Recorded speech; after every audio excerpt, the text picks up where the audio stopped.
just to make it clear, we don't throw sticks. They are dangerous to throw. If you really must throw a stick, then make sure you pick one of the really rotten ones. Something a bit like this. They're going to bark at me because I've got it in my hand.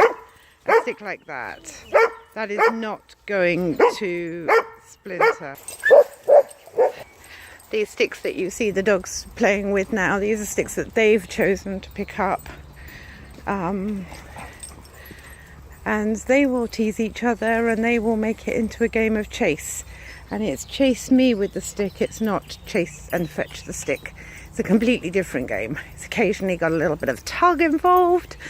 But it's nothing where they are going to run at a stick that has been thrown, land on it, accidentally get it caught down their throat and end up being shipped off to the vets quickly.